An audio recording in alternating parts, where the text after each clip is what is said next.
పన్నగలుగుతాడు, యుద్ధ తంత్రాన్ని పన్నగలుగుతాడు. అందుకే ఇవాళ తండాలలో, గూడాలలో, మారుమూల పల్లెలో, భారతదేశం నలుమూలల 140 కోట్ల ప్రజలు ఇవాళ ఆనాటి ఇందిరమ్మని గుర్తు చేసుకున్నారు. 1967లో చైనా అతి తెలివితేటలు ప్రదర్శించి భారతదేశం మీద యుద్ధం ప్రకటించింది. ఆనాటి ప్రధానమంత్రి శ్రీమతి ఇందిరాగాంధీ గారు తిప్పి కొట్టడమే కాదు, చైనాను ఓడించి మోకాళ్ళ మీద కూసబెట్టి చైనాకు గుణపాఠం చెప్తే మొన్న జరిగిన చైనా దురాక్రమణ 4000 స్క్వేర్ కిలోమీటర్లు ఈరోజు భారత భూభాగాన్ని ఆక్రమించుకున్నారు.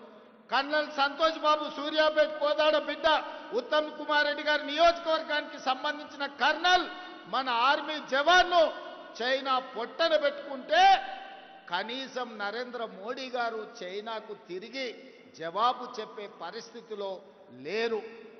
ఆనాడు చైనా మన సరిహద్దులు దాటితే ఇందిరాగాంధీ గారు తరమడమే, పొలిమేర్లు దాటే వరకు, సరిహద్దులు దాటే వరకు తరమడమే కాదు, చైనాను 1967లో ఓడించి ప్రపంచ దేశాలకు సందేశాన్ని ఇచ్చారు.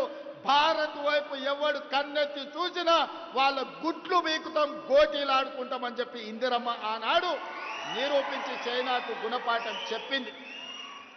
మిత్రులారా, 1971లో పాకిస్తాన్ దేశానికి అమెరికా అండగా నిలబడి భారతదేశాన్ని ఆక్రమించుకోవాలని భారతదేశం మీద యుద్ధం చేయడానికి ముందుకొచ్చారు.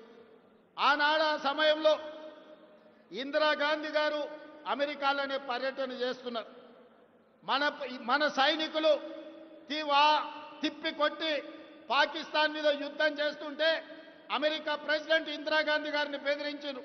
మీరు తక్షణమే యుద్ధం ఆపాలి, యుద్ధం ఆపకపోతే మేము పాకిస్తాన్కి మద్దతు ఇచ్చి మీ దేశాన్ని ఓడిస్తామని చెప్పి ఆనాటి అమెరికన్ ప్రెసిడెంట్ ఇందిరాగాంధీ గారిని బెదిరిస్తే ఇందిరాగాంధీ గారు ఒకే మాట చెప్పింది, నా దేశాన్ని రక్షించుకునే గుండె ధైర్యం ఉంది, నాకు వెన్నెముక ఉంది, నీకు చేతనైతే పాకిస్తాన్ తరపున యుద్ధానికి రా, యుద్ధంలోనే తేల్చుకుందాం, నీ సంగతి ఏందో చూస్తా అని ఆనాడు ఇందిరాగాంధీ గారు గుండె ధైర్యంతోనే అమెరికా ప్రెసిడెంట్కు ధీటుగా జవాబు చెప్పడమే కాదు, 1971లో జరిగిన పాకిస్తాన్ యుద్ధంలో పాకిస్తాన్ను ఓడించడమే కాదు, పాకిస్తాన్ 2 ముక్కలు చేసి దేశాన్ని ఒక బంగ్లాదేశ్ దేశంగా, రెండోది పాకిస్తాన్ దేశంగా ఇందిరాగాంధీ గారు విడగొట్టారు.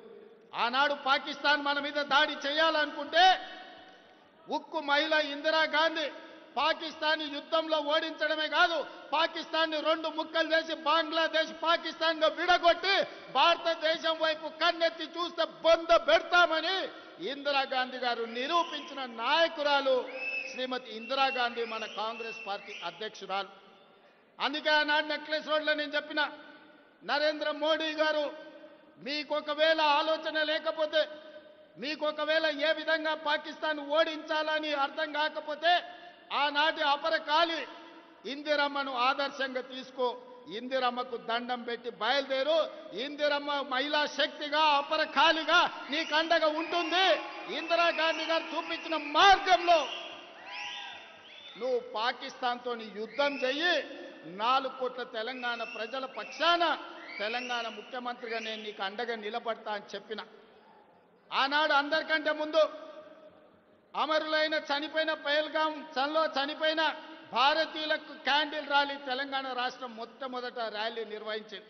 అదేవిధంగా యుద్ధం మొదలైన తర్వాత కేంద్ర ప్రభుత్వానికి నరేంద్ర మోడీకి అండగా నిలబడడానికి మొట్టమొదటి తిరంగా ర్యాలీ తీసి వేలాది మంది సైనికులను, పోలీసులను, ప్రభుత్వ ఉద్యోగస్తులను నెక్లెస్ రోడ్డు మీద కదం తొక్కించి ప్రధానమంత్రి మీరు యుద్ధం చేయండి, మేము అండగా నిలబడతామని తెలంగాణ 4 కోట్ల ప్రజల తరఫున మనం తిరంగా ర్యాలీ తీసి అండగా నిలబడ్డాం.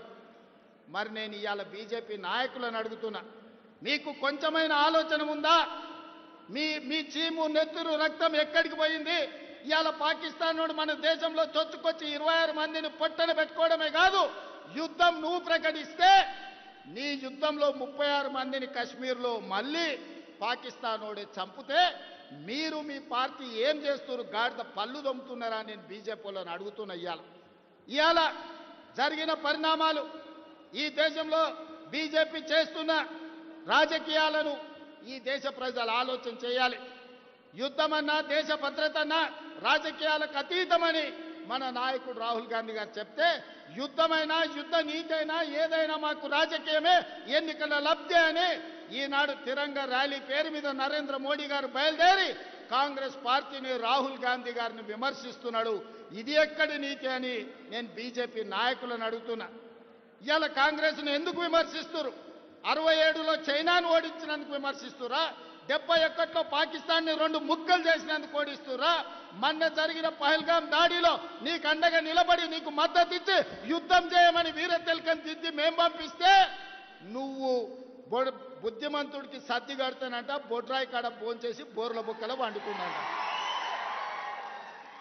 మేము నరేంద్ర మోడీ గారికి వీర తిలకం దిద్ది యుద్ధం చేయాలి అంటే నేను యుద్ధం విరమించుకున్నా అని చెప్పి ఈరోజు మోడీ గారు ట్రంప్ బెదిరిస్తే యుద్ధాన్ని ఆపేసి ఇవాళ బీజేపీ వాళ్ళకు ఏం చూసి తిరంగ ర్యాలీ చేస్తున్నారే?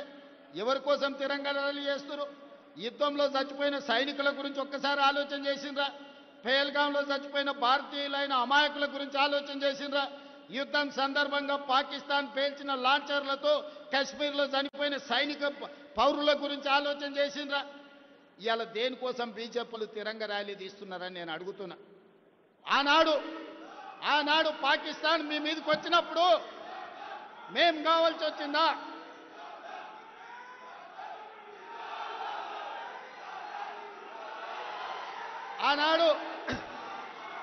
ఆనాడు పాకిస్తాన్ ఉగ్రవాదులు ఈ దేశంలో అమాయకులను చంపినప్పుడు అఖిల పక్షం కావాల్సి వచ్చింది. కాంగ్రెస్ పార్టీ అండగా నిలబడాల్సిన అవసరం కనిపించింది. కానీ ట్రంప్ బెదిరించగానే నువ్వు యుద్ధాన్ని విరమించుకున్నప్పుడు అఖిల పక్షాన్ని ఎందుకు పిలవలేదని మేము సూటిగా అడుగుతున్నాం ఈ దేశ ప్రధానమంత్రిని.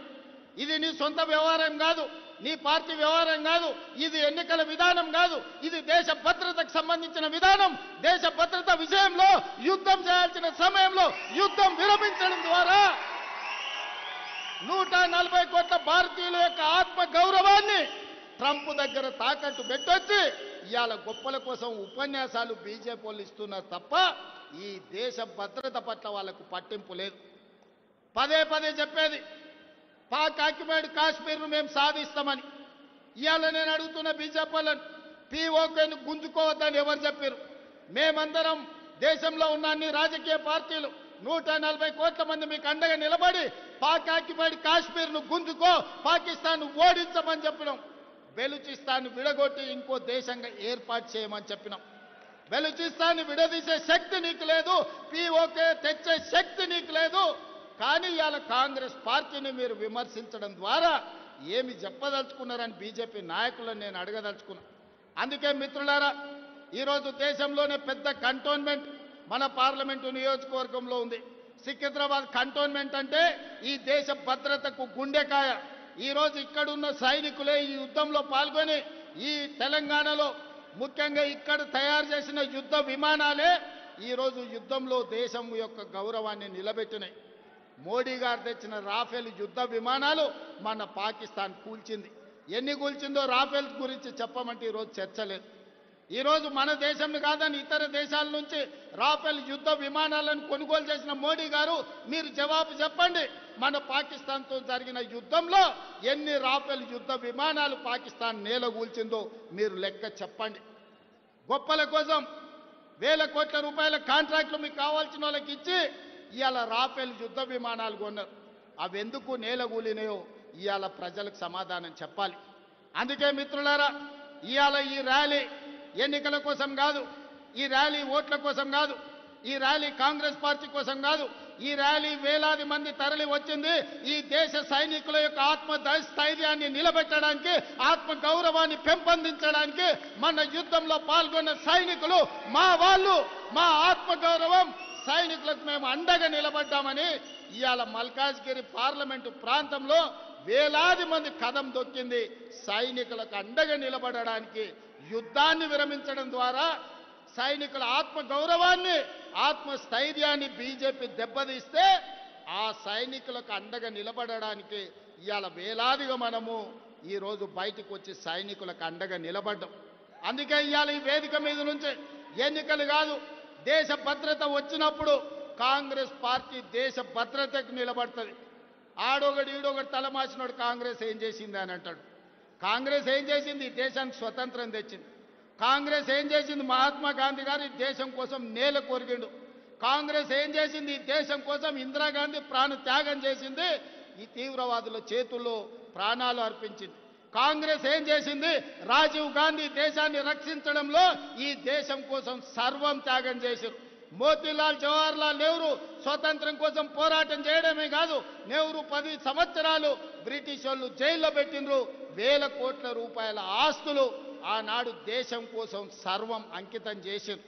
ఇవాళ 75 సంవత్సరాల తర్వాత కశ్మీర్ నుంచి కన్యాకుమారి నుంచి కశ్మీర్ వరకు 150 రోజులు 4000 కిలోమీటర్లు మండు టెండల్లో మంచు కొండల్లో పేద ప్రజల కోసం పాదయాత్ర చేసిన రాహుల్ గాంధీ